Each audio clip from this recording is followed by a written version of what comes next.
Welcome to Hacking Your ADHD. I'm your host, William Kerb, and I have ADHD. On this podcast, I dig into the tools, tactics, and best practices to help you work with your ADHD brain.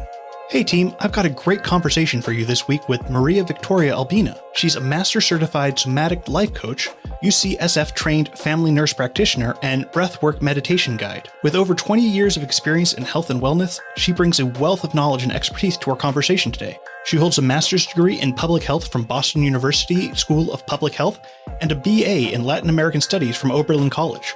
In our conversation today, we delve into practical tools and empowering practices to support your journey towards wellness. We start with some definitions and then navigate through self-care, boundaries, nervous system regulation, and a lot more. I had a great time talking with María-Victoria, and I hope you'll get as much out of this conversation as I did. If you'd like to follow along on the show notes page, you can find that at hackingyyouradhd.com/141. All right, keep on listening to find out some ways to help regulate your nervous system.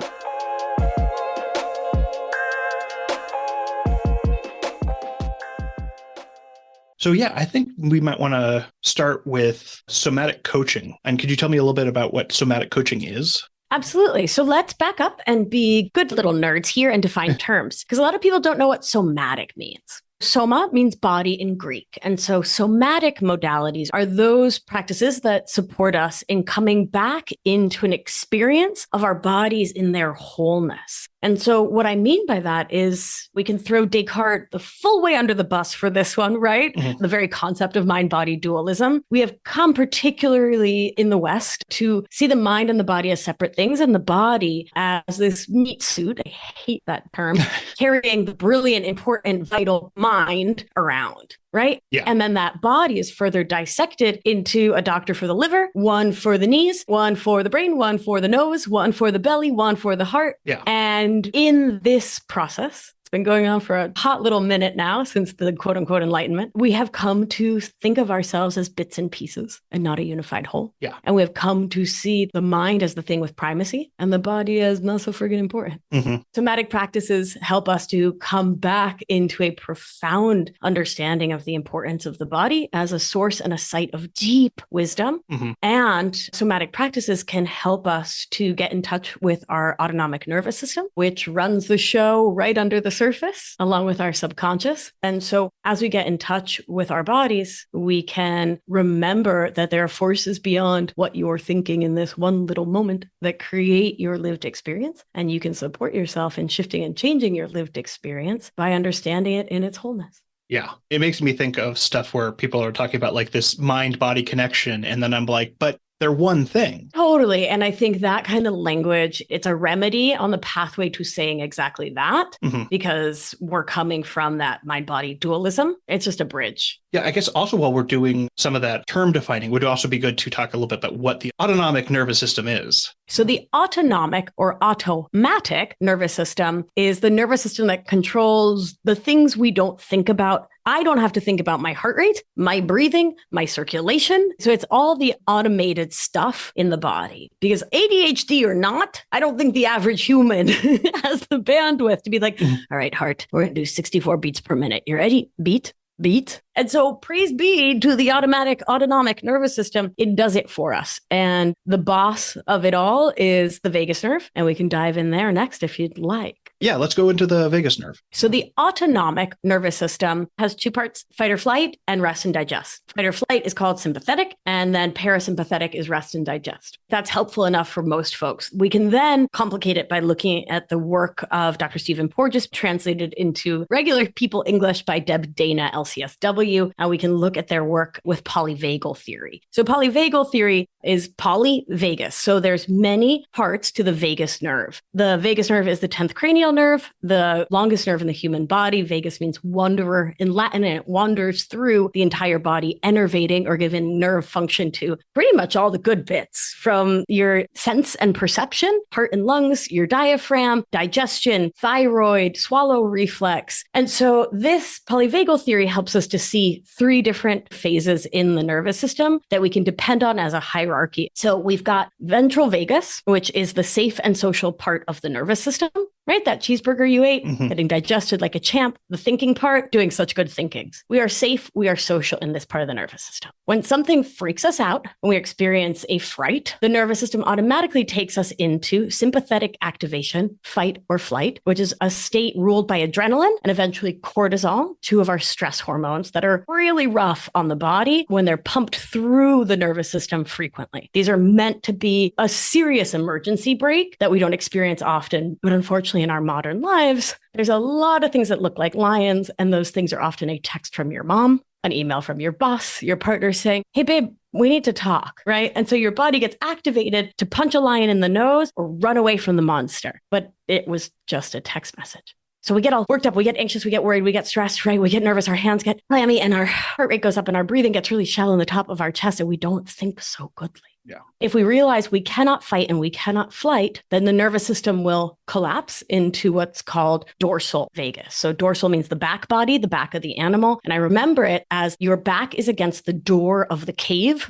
right? Because this is the evolutionary savanna of life, right? You're trying to keep the world at bay by looking as dead as humanly possible. Dorsal is in its extreme is the feigned death response. And this is, slow heart rate, slow thinking. Wait, I'm sorry, what was I talking about? Right? That's the experience of being in dorsal. Yeah. You just want to watch Netflix and you've been scrolling reels for like a half hour and you have no idea what you were looking at, but like, where did that half hour disappear to? Yeah. Definitely. Yeah. And so that's dorsal. And so that's the disconnection, checked out state that our body goes into when we've exhausted our fight or flight. Or when we've learned, because we're not fools, that that's the safest way to be in our family, right? Because most of these settings get set when we're wee kids, ages 0 to 7 is when we get the primary settings for our automatic nervous system using the polyvagal framework. Yeah. Just recently, I did a episode on fight, flight, freeze, and fawn as responses because of how much ADHD relates with trauma. And absolutely, you get these trauma responses and then you go, yeah, this is just how I'm going to respond to this situation from now on because it feels like the safe way to do things. For sure. I think it's just so important for people to know that that's what they're doing, because if you don't have the framework to understand what you're doing, you're just like, yeah, this is just what you do. Yeah, exactly. And then can't get out of those response systems. Right. And so when you do have a deeper understanding of what's going on in the nervous system, and this is what I teach my clients all day long, is to know how to map your nervous system so you know what you are going to do for you ahead of time. So you don't just find yourself like, oh, surprise, I'm in dorsal, I'm totally checked out. Instead, 0 to 10 going into dorsal, right? Where 10 is like wicked checked out. When it's like a 0.1, what that feels like in your body. And we do this thing called 911 cards, which is we write out that 0 to 10. If I'm feeling myself at a 1 of going into dorsal or a 1 of going to sympathetic, here's what I'll do. Awesome. And you've got that written out ahead of time. And you've got it not just, right, because ADHD brain put it in 75,000 places, right? So you've got, and move those things frequently. So you've got it on Post-its on the wall in your office. You've got it on the fridge. You've got it on your phone. And it's really, really helpful because from science, we know generally what's helpful. And I'm happy to go through a list of those things, but only you know what's particularly right for your own nervous system. And the more you can map it, the more you know. Yeah. And it's so important that we do acknowledge that we need to have these strategies in place before the thing happens. Because I know when I'm like, mentally, I'm like, oh, when this happens, this is what I'm going to do. That is never what I do because I have that hot, cold empathy gap. I have trouble predicting my actions when I'm in a different state of being. When I'm angry, I'm not going to act how I think I should because I'm like, well, no, I'm angry. These are the things I'm doing. I have trouble predicting how I'm going to act. So what would happen then if you paused while you were feeling those emotions? And this is where someone like a coach could be really helpful to help you in real time, or a loved one, right? To say like, hey, I can see that you're angry. What is it that would be supportive for you right now? And it would be also just be like, yeah, I've come up with these things that I think would be helpful, but I'm not going to think to do them at the time. So being like, hey, I've created this list, so now I can look at it and be like, hey, maybe I can try some of these things. I see what you mean. Right on, right on. Okay, cool. Yeah. Oh, I'm excited for you to try it and let me and your listeners know. How did it go? I mean, this is also something I've been talking about with one of my therapists being like, hey, when I have low dopamine, I don't want to do anything other than scroll and eat chocolate chips or something. Right. Should write out some things that I feel like would be good for upping my dopamine when I'm hitting those troughs and being like, okay, because I'm not going to be thinking about them when I'm in it.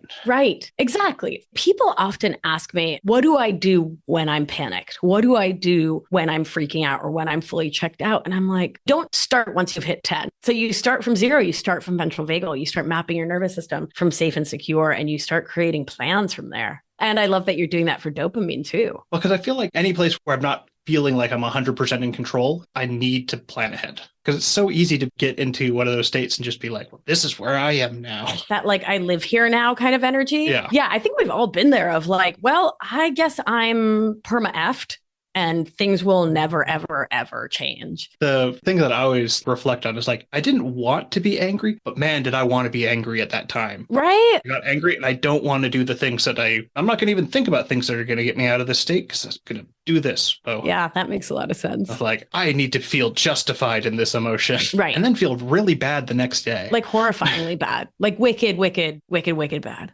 Yep. That's not who I want to be. Right. That's not who I want to be. Another beautiful part of learning to map your nervous system and working with your nervous system is really coming into a deep sense of agency and choicefulness, which for me, that's the biggest reason I do this work and I teach this work, is because so many of us walk through the world feeling like we are subjugate to our brains, to our nervous systems, to our inner children. Like they take over and they rule the roost, because for most of us, they do. And so what somatics do is it's all about slowing the experience down so we can choose the response we want to have to life instead of being reactive from the patterning and the defaults in our nervous system. Particularly the folks I work with are managing what I call emotional outsourcing, which is codependent, perfectionist, and people-pleasing thinking. And I define emotional outsourcing as chronically and habitually sourcing our sense of wellness, worth, and value from everyone and everything outside of ourselves instead of from within. So of course we're codependent with the people in our lives. Whether we can feel good about ourselves depends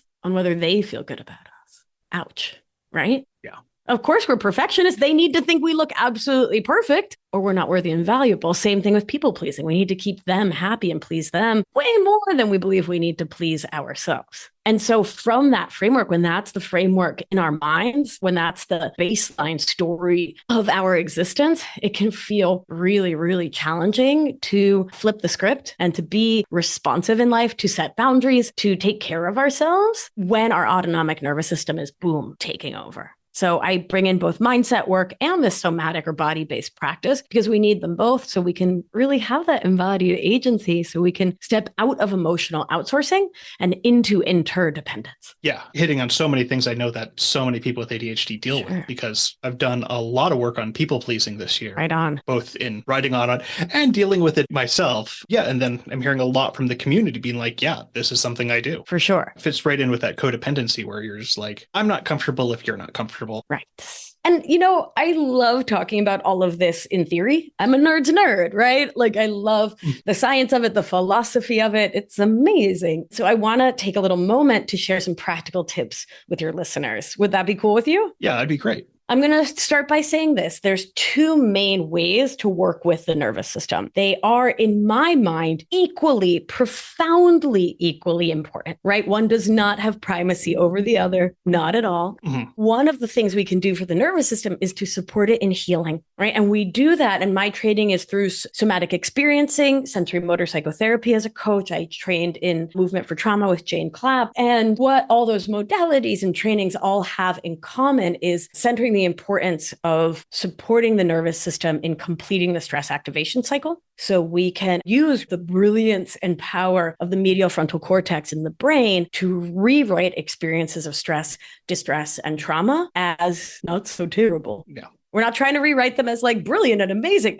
That was like the best trauma, right? Can you imagine? Yeah. But instead, really just to get more towards neutral within the nervous system. And so that is healing the nervous system. That is really beautiful and important work. There's some of it we can do on our own. And for those just starting out, I would recommend working with a clinician, a therapist, particularly if trauma is deeply impacting your life. If you're more stable in your trauma, or you're more like me, where I was in something called functional freeze, which is when you've got a little bit of sympathetic and a whole lot of dorsal. So I was super functional. I was like getting medical degrees, got a master's in public health, bought a house, got married, was like doing all the things. Super duper functional, but I was frozen to my feelings.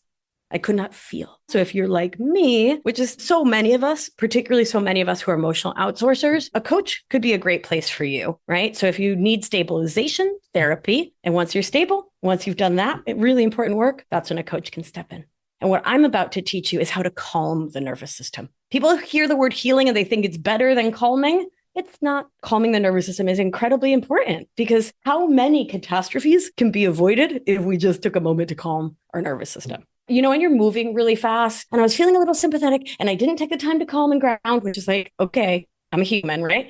And I simultaneously spilled tea on the dog while catching my iPhone headphones on the drawer pull. You know that one? Yeah. It's such a good one. So it was like this simulcast of like explosion. What felt like a total chaos monkey catastrophe. It was not that big a deal in the end of it. But when we are mapping our nervous systems and are present, we can recognize, oh, that 0 to 10 that Maria-Victoria was talking about, I'm like at a 2. I'm going to go ahead and hit my 911 card, and I'm going to calm myself down.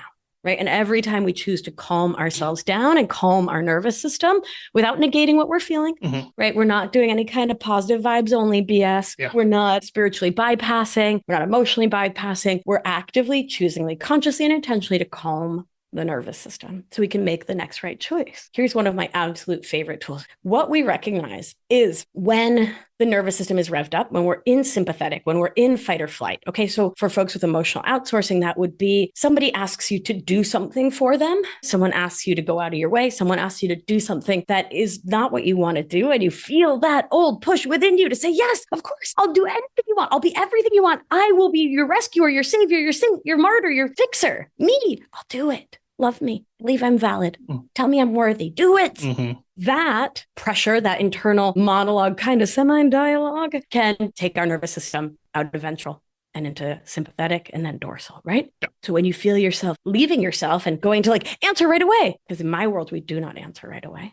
We always give it a day on these things, right? My go-to is whenever someone asks me something now, it's like, I have to check my calendar or I have to check with my wife. Yeah. I mean, it doesn't matter if I really want to do it. Just automatically switch to that answer. Me too. And then often I just will let my ADHD forget that I need to do it. That solves a lot of my yeses. Oh my goodness gracious. All right. Well, that's one pathway. Right. So building in that pause, I like to say, I'll get back to you tomorrow. Right. So keeping it internal versus like externalizing it onto something else is what works for me and my people, because we're really healing this emotional outsourcing. And in that moment, checking in 0 to 10 to sympathetic, 0 to 10 to dorsal. Where are you at? If you are revved up, if you're getting anxious, if you're getting worried, right? If you're in the speedy, the sort of nervous system cocaine aspect of it, everything's going fast. So we want to slow it down. And so I'm going to invite you to take your paw. If you don't have the capacity to move your paws, I want to invite you to visualize a hand moving. And that can be really, really helpful, or use whatever physical capacity you have to approximate this and to make it work for your perfect body. So you're going to take a paw and you're going to take your thumb. You're going to tap it to your first finger and you're going to say 1. You're going to tap it to your New York finger and say 2. Your ring finger and say 3. Your pinky and say 4. And now come back even more slowly. 4, 3, 2, 1. Now again, right? So you're going to go back 1, 2, 3, 4, 4, 3, 2, 1. And you're going to go so slow, it's almost annoying. But the slower you go, the more that you're showing your nervous system, because sympathetic is the belief that there is a lion crossing the savannah right at me, and it is going to eat my entire face and the faces of all of those I have ever and could ever love. Now, if there was a lion racing at you and you were looking right at it, you were well aware there was a lion, would you pause to count your fingers? Gotta say, it's probably unlikely. Pretty low on the to-do list there, huh? Yeah. And so anything we can do to show the nervous system, there's no rush here. We're taking a breath in, long, slow, out. Tells your body there's no lion. bringing that pause in, like setting a timer on your phone or your watch every 30, 60 minutes while this is new to you, to pause, right? To pause, to breathe out, and to either count your fingers or to look around your room. And so that last tool, the looking around your space and orienting your nervous system to your environment, is called orienting. So we orient our nervous systems to the environment to let our nervous systems know I am here in the here and now, because stress and distress and trauma, particularly when it's the developmental or childhood trauma of growing up with emotional outsourcing, even if your parents were great, even if they took you to karate and ballet and all of the things, but they were misattuned, emotionally immature, not present emotionally, right? Even if there was food and water and all of the trappings, right? We can still have had developmental trauma of our nervous systems not feeling emotionally safe, right? Particularly as kiddos with ADD and ADHD, right? Because we're often not seen, right? And so in those moments when that comes up, that I'm not worthy, oh crap, I effed up again. Oh, my ADHD is like the worst. I hate my brain, right? When any of those stories pop up, slow the tape down. Find something to count, come back to your environment. And counting is very much purposeful because the limbic system loves a good pattern. The reptile brain, again, back to our triune brain, which is the 3-part evolutionary brain, we can see that we understand that the reptile brain is the oldest part of our nervous system. And it really just wants our survival more than anything. It's very binary in its thinking. And so we can give it really simple tasks like counting, and that really helps it to ground and center and come back to the present moment instead of reacting from a stress, distress, or trauma in the past. So that's pretty cool. It's pretty cool. And we can do a similar thing of orienting to lift us up out of dorsal by bringing us into the moment. And then once we feel oriented to the environment, right? So with sympathetic, we can count first and then orient. With dorsal, we orient first and then count. So then you might count your fingers and go 1, 2, 3, 4, 4, 3, 2, 1, 1, 2, 3, 4, 4, 3, 2, 1, because you're bringing activation energy in. But again, do not pass go, do not collect $200 if you have not oriented your dorsal nervous system. Safety first. There's way too much #somatics on the Instagram these days with people who took like a 5-minute course. Yeah. I've been doing this for 20 years. It's for reals, right? Yeah. So that we don't get triggered and have a really miserable time for days or weeks. Yeah. It's important to remember that trauma is our body trying to protect ourselves. That's why it's doing that. Yeah. Trauma is not what happened. It's what your body did in response to what happened. Those survival skills are, exactly there because your body loves you so much. Loves you so much that it will make you do so many dumb things to protect itself. Except that they're not dumb to the nervous system, right? They're brilliant and amazing, right? Get defensive and call your spouse a jerk. Your body's like, such a good call. Yeah, some of the things that my brain got, I'm like, why? This is the worst response we could have come up with. Right. So one more thing I saw that I want to hit on too is taking rest. Yeah. And creating that space in our lives so that we're not always working. We need mental rest and we need physical rest. And it's really hard to set up the boundaries to make that happen. Right. I know I always, years ago, would be like, oh yeah, I work until the work is done. It doesn't matter if it's 1 a.m. I'll have to finish that. I'm like, having kids really taught me I can't do that anymore. I mean, you can, there's just a price to pay, right? Yeah. It became no longer worth paying that price. And so I can't work when they come home from school. Like it doesn't work. I will be driven to madness. So I'm like, okay, just have to choose. That's a time I can't work. But that was something that was established for me externally. It was not something like I was like, oh, well, this isn't healthy to do. I should do things differently. Can we talk a little bit about how we build that space? I think we start by looking at the story. It's hard to set limits and boundaries, right? Because that's how you started us off. So when we believe that it's hard to do something, our mind says, okay, and then it's hard to do that thing, right? Because your brain believes you. It's how neuroplasticity works. Your brain believes you. So the things you say into your brain over and over become what you experience as truth, as beliefs. And so if you want to believe that I can set limits and I can set boundaries with less and less guilt, with less and less shame, with greater and greater ease, I'd highly recommend looking at the stories and doing an audit of the stories you currently carry around limits and boundaries. And some questions would be, what do I believe about myself if I set limits and boundaries? What do I believe about others, right? They'll be upset with me. They'll be disappointed. They'll be mad at me if I set limits and boundaries. How have I experienced people setting limits and boundaries in the past? So maybe you had a parent who was terrible with boundaries and limits, right? They never set them, or who was incredibly rigid and you felt really caged in by their boundaries and limits. So what's your truth? What's your experience? Right? How are you experiencing limits and boundaries within your nervous system as a historical occurrence that's written into the fabric of how you react to life? So really starting there is the most important place, because just say, like, I could be like, okay, so you're just going to say, if you do X, I'll do Y. And by the way, that is my math for setting boundaries. But if you don't know, not just your mindset, but how your nervous system is going to respond and react to boundaries, forget about it. It's not going to last for 2 hot seconds when someone's like, hey, parent, I want you, I need you. Or hey, spouse, hey, child, wow, why aren't you coming home for this holiday? Why can't you? Why won't you? Right? When there are demands upon our time, our volition, our experience, we will crumble if we are not grounded in our somatic experience, in our bodies, in our nervous system around those decisions. Does that make sense as a starting point? Oh, absolutely. And I can see just right on how strong that emotional outsourcing plays into that. For sure. The reason I'm not setting boundaries is the people pleasing. Yeah. Because I'm like, oh, if I don't do this, something will happen. And right. They will not be pleased with me. And then that means that when the lions come or when the marauders come to destroy our village, they will not pick me up and run out of the village with me, say our inner children, right? That's what our inner 6-year-old says. I am in literal, mortal, existential danger if I don't please these people and keep them pleased with me. So why would I set a boundary? I'm not a fool. I might keep my mouth shut and I'm going to stay miserable, but then I'll stay alive. I will be the most loved person here. Right.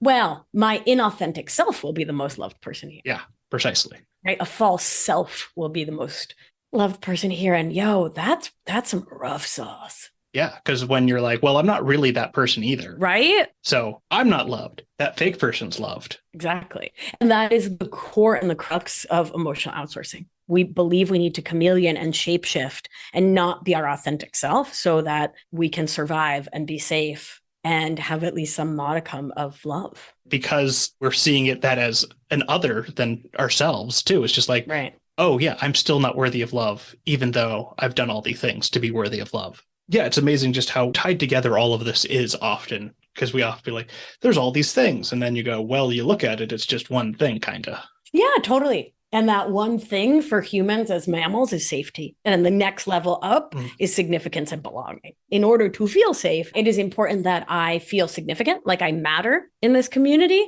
and that I belong, right? And so Absolutely. we will do anything to seem like people who have significance and belong, right? Yeah. And what's really important to me to say before we wrap up is that this is all reversible, right? This is rewirable. You're not hardwired. The reason I came up with the term emotional outsourcing is because I wildly reject the label of codependent.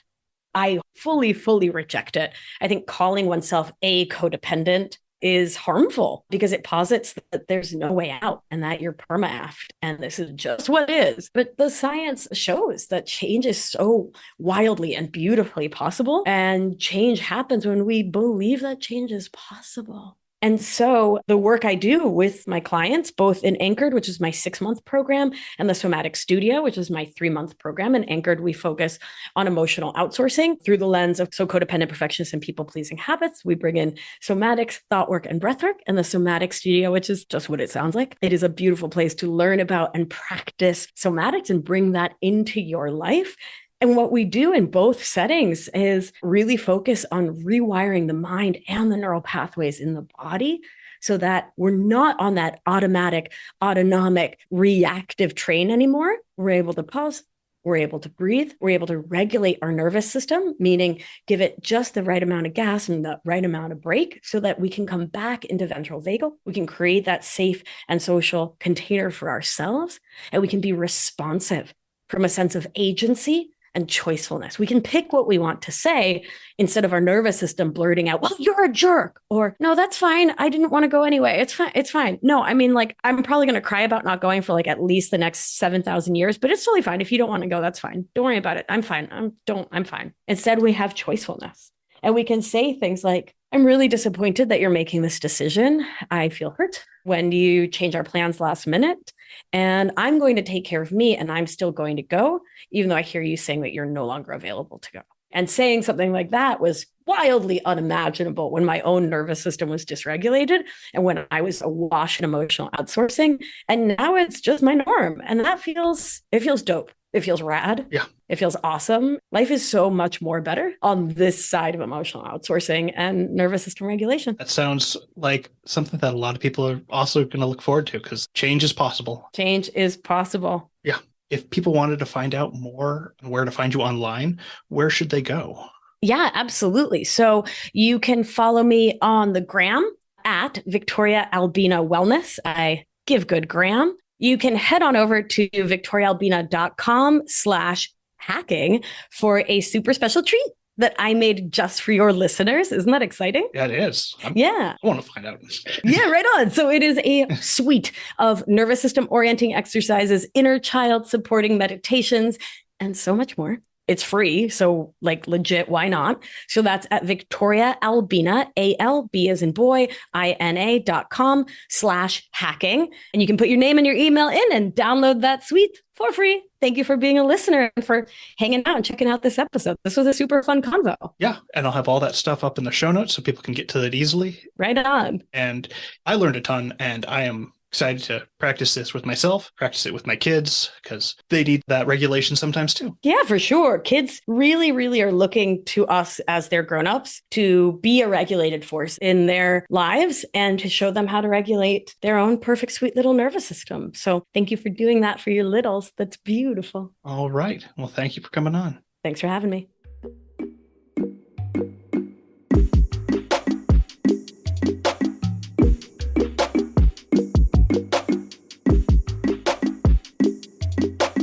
Thanks for sticking with me all the way to the end. Before you go, though, let's do a quick rundown of today's top tips. 1. By familiarizing ourselves with our autonomic nervous systems, which controls our automatic bodily functions, we can work on mapping our nervous system to help keep ourselves regulated by understanding what state that we're in. 2. It's important for us to prepare strategies in advance and create a list of coping strategies and self-care practices that we can refer to when we find ourselves in a particularly high or low state of emotion. 3. When you feel revved up, anxious, or worried, take a moment to pause and assess where you are on a scale from 0 to 10. This self-awareness can help you recognize when you're in a state of sympathetic activation and need to slow down. 4. Recognize that change is possible and that emotional outsourcing and codependency are not fixed states. We can engage in practices like somatics, breathwork, and thought work to rewire our mind and nervous system. This can help us respond to situations with agency, set healthier boundaries, and cultivate a sense of safety, significance, and belonging in a more authentic way. And before you go, I wanted to remind you of that link that Maria-Victoria mentioned, victoriaalbina.com/hacking, to get some great tips on how to regulate your nervous system. All right, that's it. Thanks for listening. I'd love to hear what you thought of this episode. Feel free to connect with me over at hackingYourADHD.com/contact. If you'd like to read this episode transcript, you can go to the show notes page at hackingYourADHD.com/140. If you'd like to support the show, the best way to do so is to let someone you know about the show, especially if you think a particular episode would resonate with them. Just click the share button on your podcast player. Or you can consider supporting me on Patreon. Just go to hackingYourADHD.com/Patreon to find out more. And now for your moment of dad. I've heard some scientists don't believe that the nervous system even exists. It's just the lack of confidence system that they're worried about.